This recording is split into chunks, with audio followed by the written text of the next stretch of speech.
Hello everyone, welcome to Invictus maths. ठीक। हम chapter 1 start कर चुके हैं। ठीक है, एक्सरसाइज 1.1 कंप्लीट हो चुकी है। एक्सरसाइज 1.2 पे आ चुके हैं हम। ठीक है, एक्सरसाइज 1.2 में से करने से पहले हम थोड़ा बेसिक समझ लेते हैं। ठीक है, जिसका बीच बीच में यूज़ होगा एक्सरसाइज 1.2 में। ठीक है, तो हम स्टार्ट करते हैं बेसिक्स। चलो बात करते हैं एक टॉपिक के बारे में। डिस्कशन है बस। ठीक है, ज़रूर नहीं लिखना है, लिख भी सकते हो मगर बस डिस्कशन है। तो पहला डिस्कशन है कि रेशनल नंबर को डिस्कस करते हैं। तो रेशनल नंबर वो नंबर होते हैं numbers which can be written in the form of P by Q, जो कि पी बाई क्यू की फॉर्म में लिख सकते हैं। और हेयर क्यू नोट बराबर 0 होता है। ठीक है, ये रेशनल नंबर है। और जो पी एंड क्यू है, क्यू आर इंटीजर्स, इसका भी ध्यान रखना कि पी और क्यू इंटीजर्स होते हैं। अब एक बात बताओ, पी और क्यू मतलब रेशियो में रेशियो में मतलब अटे बटे में। ठीक है, तो किसी भी नंबर को अगर पी बाई क्यू की फॉर्म में लिख पाया तो मैं उसको कह दूंगा कि वो रेशनल नंबर है। अदरवाइज कह दूंगा कि वो रेशनल नहीं है, इरेशनल है, रियल पार्ट। ठीक है, रियल नंबर के दो पार्ट थे, रियल, इमेजनरी। इमेजनरी में आयोटा वाले, रियल के दो पार्ट है, रेशनल और इरेशनल।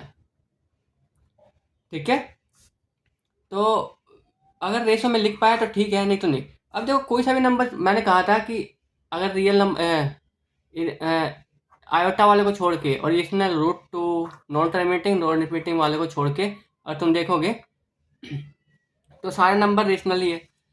अब देखो, 5 हो गया, 7 हो गया, 1.2 हो गया, माइनस का 7 हो गया, माइनस का 26 हो गया। ठीक है, ये सारे रेशनल है। 0 हो गया, 0 भी एक रेशनल नंबर है। तो सबको इसका मतलब पी बाई क्यू की फॉर्म में लिख सकते हैं। तो 5 तो 5 है, 10/2 भी तो 5 ही है। आई बात समझ में? ये भी 5 है, 15/3 भी 5 ही है। ठीक है, इक्वल टू लगा रहा हूँ। ठीक है, 5/1 भी 5 ही है। तो देखो, पी ये हो गया, क्यू ये हो गया, पी ये हो गया, क्यू ये हो गया, पी ये हो गया, क्यू ये हो गया। कोई सा भी नंबर लो। ठीक है, कोई सा भी नंबर लो। देखो, और पी और क्यू देखो, ध्यान दो। अच्छा, 1.2 देखो, लोग अक्सर क्या गलती करते हैं कि 5 है तो 5/1, P by Q 10/2, P by Q 1/2, किसी भी नीचे 1 लगा लो। ठीक है, मतलब 7 दिखाना है तो 1 लगा लो। बट ऐसा यहाँ नहीं कर सकते, 1.2/1 ये नहीं कह सकते कि ये पी बाई क्यू की फॉर्म में है। क्यों नहीं है फॉर्म में?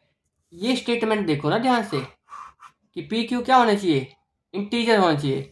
तो बच्चों का ये सवाल रहता है कि अक्सर कि √2 को पी बाई क्यू की फॉर्म में क्यों नहीं लिख सकते। ये लो, लिख दिया। ये भी तो पी बाई क्यू है। तो इसमें एक ड्रॉबैक है, ये जो √2 है ये एक इंटीजर नहीं है। इंटीजर क्या होते हैं? 0 प्लस वाले सारे और माइनस वाले सारे। आई बात समझ में?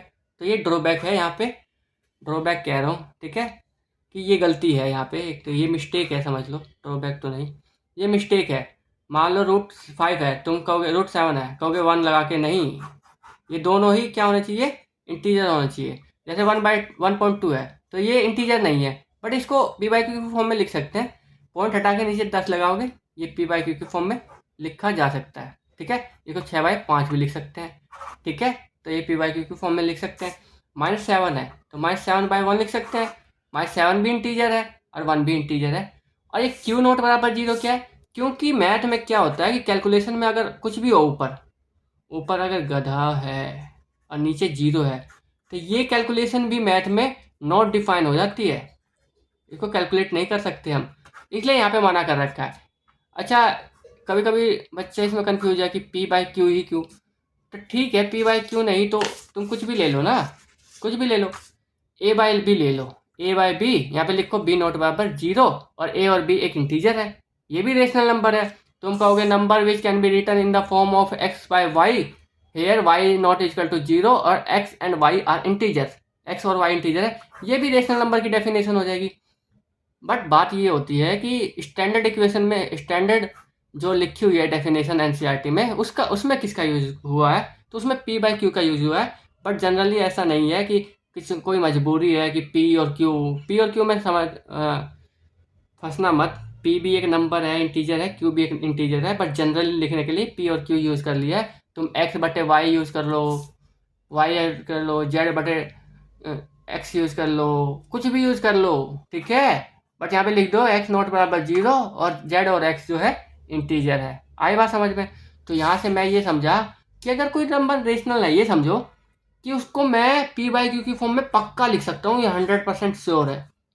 कोई सा भी नंबर हो अगर रेशनल है तो पी बाई क्यू की फॉर्म में लिखा जाएगा। और वाइस वर्सा, अगर पी बाई क्यू की फॉर्म में कोई लिखा हुआ है, आटे बट्टे में कोई लिखा हुआ है, तो वो भी एक रेशनल नंबर ही है, ठीक है। तो ये हो गया रेशनल नंबर की डेफिनेशन, ठीक है। इरेशनल नंबर को ऐसा नहीं लिख सकते हैं। अब कोई कोई सोचेगा कि इरेशनल नंबर को मान लो √2 की वैल्यू है, √2 की वैल्यू पॉइंट में तो आती है। तो एक बात समझो, √2 की जो 1.414 वैल्यू देखते हो, ये अप्रोक्स वैल्यू है, अप्रोक्स वैल्यू, ये एग्जैक्ट नहीं है। एग्जैक्ट वैल्यू तो √2 की आएगी लंबी सी, 1.414 something dot dot dot, non terminating non repeating number आएगा, नॉन टर्मिनेटिंग। तो तुम्हें पता ही नहीं चलेगा किसके बाद पॉइंट लगाऊं, नॉन टर्मिनेटिंग नॉन रिपीटिंग, ठीक है। तो यहाँ से मान लो 2 3 4 5 2 1 2 7 डॉट डॉट डॉट। अब तुम्हें क्या पता कौन से पॉइंट के बाद कौन से कितने वैल्यू है इसके बाद। अच्छा 1.52 है तो दो वैल्यू है, इसके हिसाब से तुम पॉइंट हटाते हो, दो लगाते हो, जीरो, तो पी बाई क्यू की फॉर्म में बदल गया। पर यहाँ पे तुम्हें पता ही नहीं चलेगा। आई बात समझ में? और √2/1 तुम लिख नहीं पाओगे क्योंकि ये इंटीजर नहीं है। आई बात समझ में? तो हम समझ गए कि अगर कोई रेशनल नंबर मान लिया मैंने किसी को, तो उसको पी बाई क्यू की फॉर्म में लिखा जा सकता है और क्यू नोट बराबर जीरो होगा। वाह, ये बात समझ में आ गई। ये डिस्कशन पहला कंप्लीट। दूसरा डिस्कशन है to prove something by contradiction method. तो ये समझो कि मैथ में एक कॉन्ट्राडिक्शन मेथड होता है, इस पेज को हटाओ। मैथ में एक कॉन्ट्राडिक्शन मेथड यूज करते हैं हम किसी चीज को प्रूफ करने के लिए। ये एक तरीका है प्रूफ करने के लिए, कॉन्ट्राडिक्शन मेथड। हर चीज के लिए यूज नहीं होता बट कहीं कहीं यूज होता है ज़्यादातर। तो कॉन्ट्राडिक्शन मेथड क्या होता है? कॉन्ट्राडिक्शन मतलब होता है विरोधाभास, हिंदी, ठीक है, मतलब विरोध करना। तो कॉन्ट्राडिक्शन में क्या होता है, ये जब भी मेथड यूज करते हैं जब हमारे पास दो ऑप्शन हो, बस दो ऑप्शन। अगर तीन ऑप्शन हुए तो ये मेथड काम नहीं करता है। दो ऑप्शन हो, जैसे तो मैं पूछ ले कि अगर एक नंबर रेशनल है कि इरेशनल है। अब रेशनल इरेशनल में दो ही ऑप्शन है, नंबर तीसरा नहीं हो सकता।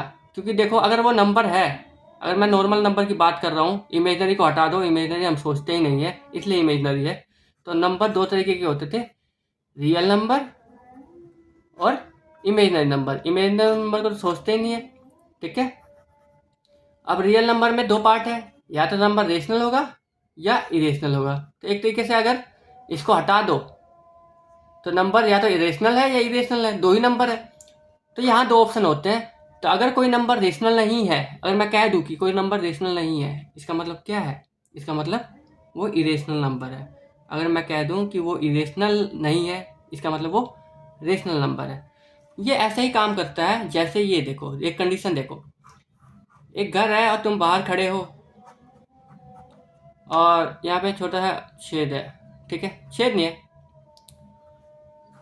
ये दो पोर्शन है, तुम्हारा तुम्हारा पोर्शन ये है, तुम यहाँ खड़े हो, ये हटा दो, ठीक है। एक चीज यहाँ, एक चीज यहाँ है। तो इस कमरे में, बंद कमरे में बस दो ही चीज है, एक कुत्ता है और एक इंसान है। तो एक डॉग है और एक इंसान है। बट तुम्हारे फेवर में जो आ रहा है वो डॉग है। बट तुमने बाहर से अंदाजा लगा लिया, तुमने बिना सोचे समझे तुम्हें बिना सोचे समझे एज्यूम कर लिया, मान लिया। क्या मान लिया तुमने? कि जो मेरे हाथ में, मेरे हिस्से में है वो आदमी है। इंसान लिख रखा है मैंने, ह्यूमन लिख लेता हूँ एच, कि इंसान है, ठीक है। ये तुमने एज्यूम कर लिया है, ठीक है। तुमने एज्यूम कर लिया कि वो ह्यूमन है, फिर तुम क्या करे, तुमने क्या किया कि अब तुम देखना चाहते हो कि ह्यूमन है मेरा, तो अब तुम उसके हिसाब से सोचना चाहते हो, तो अंदर से आवाज़ आई भौं भौं की, तो तुम्हें शक हो गया कि ह्यूमन होगा तो भौं भौं क्यों करेगा। तुमने मान भी लिया एक टाइम पे वो जानबूझ के कर रहा है, चलो ठीक है, तुम्हें देखना नहीं है। तुमने तुमने ठीक ठीक है, तुम ठीक है, मान लो कि इसकी पूंछ दिख गई तुम्हें, इसकी पूंछ दिख गई कुत्ते की।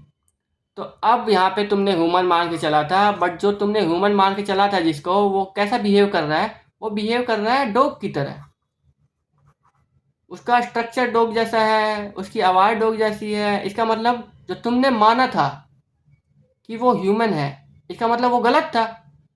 ठीक है, तो तुम यहाँ कह रहे हो कि जो मेरा माना हुआ था वो गलत है। ये कॉन्ट्राडिक्शन होगी कि मैंने जो माना, क्या कॉन्ट्राडिक्शन हुई, ये कॉन्ट्राडिक्शन हुई कि ह्यूमन था और पूंछ दिख गई मुझे। ठीक है, और पूंछ तो होती नहीं है ह्यूमन की जनरली, तो ये कॉन्ट्राडिक्शन हो गया कि ह्यूमन नहीं हो सकता ये, क्योंकि उसके ट्रेट्स नहीं है। तो तुम कह दोगे इट कॉन्ट्राडिक्ट्स आवर एजम्पशन, कि हमारा माना हुआ को कॉन्ट्राडिक्ट कर रही है ये बात कि उसकी पूंछ है। तो तुम कहोगे हमारा एजम्पशन ही गलत था, इसका मतलब हमने जो माना था वही गलत है। इसका मतलब वो डॉग नहीं है, सॉरी ह्यूमन नहीं है। तुमने क्या उसने ह्यूमन माना था, तुमने तुमने कह दिया वो ह्यूमन नहीं है। अब ह्यूमन नहीं है वो तो क्या है, दो ही ऑप्शन है। एक बात याद रखना, दो ही ऑप्शन है, तो ह्यूमन नहीं है। जैसे तुम कहोगे कि मेरा माना हुआ गलत था, वो ह्यूमन नहीं है, तो तुम क्या कह रहे हो कि वो डॉग है, तो it contradicts our assumption, so it is dog. आई बात समझ में। तो ये मैथ में वहाँ काम आती है जहाँ दो ही ऑप्शन हो हमारे पास, तो हम एक मान के चलते हैं, अगर सब कुछ ठीक है तो ठीक ही है, और अगर एक भी कॉन्ट्राडिक्शन हुआ हमसे, ठीक है, तो वो दूसरी चीज़ हो जाती है जो हमने नहीं मानी है। आई बात समझ में। तो इसको कहते हैं कॉन्ट्राडिक्शन मेथड। ठीक है, यही यूज़ करेंगे हम इरेशनल को प्रूफ करने के लिए। √2 को मान लेंगे पहले कि ये रेशनल है, जबकि हमें पता है कि ये इरेशनल है, बट रेशनल मान के हम चलेंगे इसको, और देखते देखते ये ऐसा बिहेव कर देगा कहीं ना कहीं कि ये रेशनल जैसा इरेशनल जैसा बिहेव कर देगा।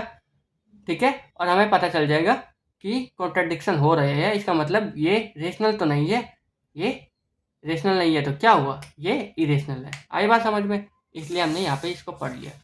को प्राइम नंबर समझते हैं।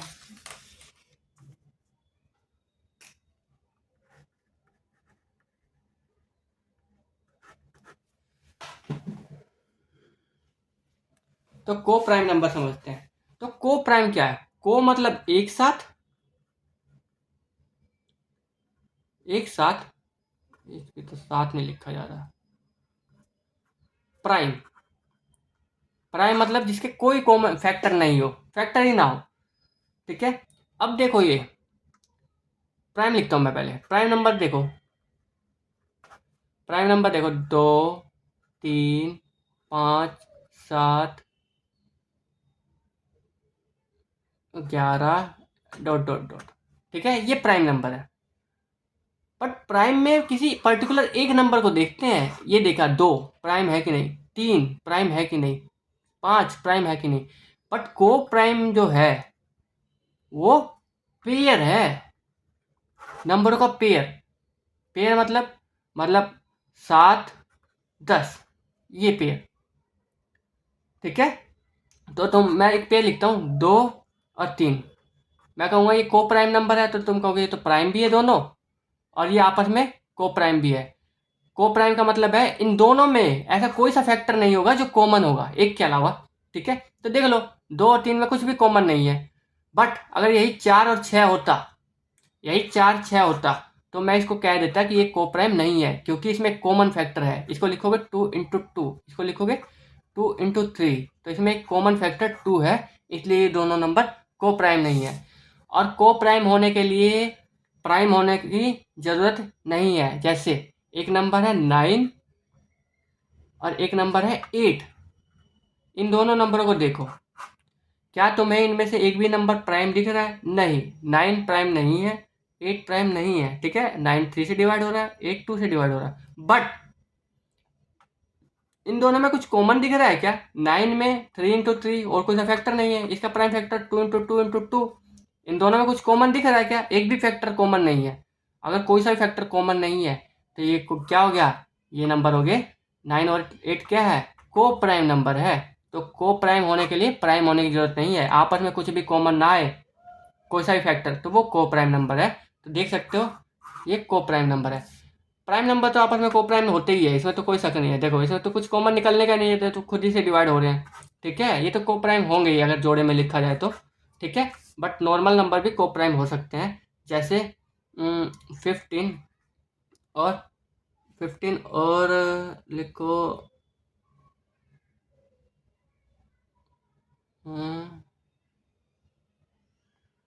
28। ये देखो ये दोनों नंबर को सॉरी दोनों नंबर प्राइम नहीं है, बट दोनों नंबर को मिला के अगर देखा जाए तो कुछ भी कॉमन नहीं है। इसके फैक्टर को 3 into 5, इसके फैक्टर को 7 into 2 into 2।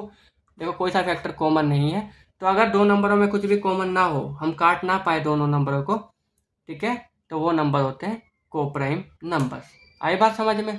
तो को प्राइम नंबर्स को, ठीक है, ये जोड़े होते हैं, पेयर होता है। ये आगे समझ में? ये सारा यूज होगा हमारा एक्सरसाइज 1.2 में, इसलिए मैं अभी करवा दे रहा हूँ ताकि मैं एक्सरसाइज में ज़्यादा टाइम वेस्ट ना करूँ। अब लास्ट सेकंड लास्ट देखो। अगर किसी नंबर का स्क्वायर किसी किसी नंबर से डिवाइड हो रहा है, तो वो नंबर खुद भी उस n से डिवाइड होगा। ये बात याद रखो हमेशा। जैसे जैसे एक नंबर लिखो 9, 9 का स्क्वायर लिखो। 9 का स्क्वायर अगर डिवाइड हो रहा है 5 से, जब सॉरी 3 से, जब भी मैं डिवाइड हो रहा है का मतलब कहता हूँ ना, इसका मतलब मैं ये कहना चाहता हूँ कि कंप्लीटली डिवाइड हो रहा है, डेसिमल में आंसर नहीं आ रहा, फ्रैक्शन में आंसर नहीं आ रहा, कंप्लीटली हो रहा है। तो तुम देख सकते हो 9 का स्क्वायर 81 डिवाइड करेंगे 3 से, तो ये हो रहा है, देखो 27 आ रहा है। अगर 9 का स्क्वायर डिवाइड हो रहा है ना 3 से, तो 9 भी एक्चुअल में 3 से डिवाइड होगा। आई बात समझ में? तो अगर किसी नंबर का स्क्वायर डिवाइड होता है किसी नंबर से, तो उस नंबर वो खुद भी डिवाइड होगा उस नंबर से। ठीक है, जैसे किसी का भी ले लो, किसी का भी कोई सा भी एग्जांपल ले लो, 7 21, 21 का स्क्वायर ले लो 21। अगर 21 का स्क्वायर 3 से डिवाइड हो रहा है, जो कि हो रहा है, 21 का स्क्वायर कितना होता है 441, और 3 से डिवाइड कर लो। 3 से डिवाइड के लिए सम देख लो, 4 4 8 1 9, ये 3 से डिवाइड होगा। ठीक है, 3 एकम 3, 3 चौक 12, 3 7 21 हो गया 3 से। तो अगर 21 का स्क्वायर 3 से डिवाइड हो रहा है, तो ये जो नंबर खुद है वो भी 3 से डिवाइड होगा। आई बात समझ में? चल, तो बीच में एक जगह स्टेटमेंट आएगी हमारी 1.2 में कि ए का स्क्वायर अगर डिविजिबल है 5 से, 2 से, 3 से, किसी भी नंबर से, तो ए भी डिविजिबल होगा 3 से। डिविजिबल मतलब completely divide, sorry 5 completely divide हो जाएगा। तो किसी भी कोई सा भी एग्जांपल लोगे तो ये फिट बैठेगा। देख लो किसका स्क्वायर लूँ, ले लेते हैं 12 का। 12 का स्क्वायर डिवाइड हो रहा है 4 से, होगा, जो कि 12 का स्क्वायर कितना होता है 144, अगर डिवाइड होता है 4 से होगा पूरा। 4 3 12, 4 6 24। तो ये जो 12 अंदर है ना, ये नंबर भी खुद भी डिवाइड होगा 4 से। ये समझ में आ गया? तो कहीं पे भी मैं अगर स्टेटमेंट लिखता हूँ कि ए का स्क्वायर इफ ए का square is divisible by A 5, so A is also divisible by 5, ये भी कंप्लीट डिवाइड हो जाएगा। ये बात समझ में आई? तो आज की लास्ट बात, ठीक है, ये सब समझ के करेंगे तो हम जल्दी कर लेंगे। लास्ट बात, इफ अगर एक number A number a number divisible by, अगर एक नंबर 5 से पूरा पूरा डिवाइड हो जा रहा है, तो उसको मैं लिख सकता हूँ 5c करके। इसको देखो मैं क्या कहना चाहता हूँ, इसको कहना चाहता हूँ कि अगर एक नंबर, कौन सा नंबर ले लेता हूँ 35, ये डिविजिबल है 5 से, ऑब्वियसली 5 से कट जाएगा, तो इसको मैं लिख सकता हूँ 5c करके। कैसे? देखो इसको फैक्टर करो, इसको फैक्टर करोगे 5 into 7 आएगा। इस 5 को छोड़ो और इसको कांस्टेंट है ये, इसको c मान लो, तो ये लिखेंगे 5c। ऐसे ही बहुत सारे एग्जाम्पल है। देखो अगर एक नंबर डिविजिबल है 7 का, ठीक है, अगर एक नंबर डिविजिबल है 7 का, ठीक है, 63 मान लो, ठीक है, अगर ये नंबर डिविजिबल है 7 का मतलब 7 से कम्प्लीटली डिवाइड हो जाए तो इसको मैं लिख सकता हूँ 7C या 7D कुछ भी करके, ये कॉन्स्टेंट करके। तो देखो इसको फैक्टर करो, 7 × 9, ठीक है। प्राइम फैक्टर नहीं कर रहा मैं, बस 7 को अलग कर रहा हूँ, ठीक है। क्योंकि अगर 7 से डिवाइड हो रहा है मतलब इसके फैक्टर में कहीं ना कहीं तो 7 है, ठीक है, तभी ये 7 से डिवाइड हो रहा है, ठीक है। इसका मतलब इसको लिख सकता हूँ मैं 7CD करके, ठीक है। एक नंबर मान लो, कोई सा नंबर है, ठीक है, 144 ही है। अगर ये डिवाइड हो रहा है 4 से, जो कि हो ही रहा है, 4 से डिवाइड हो जाएगा ये कम्प्लीटली, तो जो ये नंबर है ना, उठाओगे ना इसको, तो इसमें से 4 अलग करके ना तुम एक कॉन्स्टेंट लिख के लिख सकते हो इस नंबर को। अब 4 अलग कर लो इसको, 4 से इसको फैक्टर करोगे तो कितना आएगा, 2 7 जा, अच्छा 4 अलग कर लो ना, 4 से डिवाइड कर लो, मल्टीप्लाई बाय 4 3 जा 12, तो 4 6 जा 24, तो ऐसे लिख सकते हो इसको, ठीक है। इस नंबर को ऐसे लिख सकते हो, तो 4 को अलग कर लिया, इसको C मान लो, 4CD कुछ भी करके, ठीक है। तो हम समझ गए कि अगर एक नंबर किसी दूसरे नंबर से डिविजिबल है, मान लो एक नंबर है जो 21 से डिविजिबल है, कोई सा नंबर, जो नंबर है ये 21 से डिविजिबल है, इसका मतलब यहाँ पे ऊपर जो है 21 है और एक्स्ट्रा कुछ भी होगा, ठीक है। मान लो किसी ने कहा कि 20 C तो इसको माना है हमने, कहा को 36 को C मान लिया, 9 को C मान लिया, बट अगर 21/21 हो तो इसको जब 21C लिखेंगे तो इस C का मतलब क्या होगा, इस C का मतलब होगा 1, ठीक है। इस 21 को लिखोगे 21 × 1/21, तो ये C हो जाएगा। तो 21 को क्या लिख सकता हूँ, 21C, यहाँ C की वैल्यू 1 हो जाएगी, तो अलग अलग जगह C की वैल्यू बदलती रहेगी। तो ये बात समझ लेना, ठीक है। अगर मैंने कह दिया कि कोई सा नंबर 5 से डिविजिबल है तो उस नंबर को मैं खुद 5C लिख सकता हूँ। अगर मैं कह दिया कि एक नंबर 7 से डिविजिबल है तो उस नंबर को मैं 7C लिख सकता हूँ, क्योंकि उसमें 7 है और बाकी का फैक्टर है, उसको मैं C नाम दे सकता हूँ। आई बात समझ में? ये सब यूज़ करेंगे हम जब हम एक्सरसाइज 1.2 कंप्लीट करेंगे, ठीक है। आज के लिए इतना ही। Thank you for today.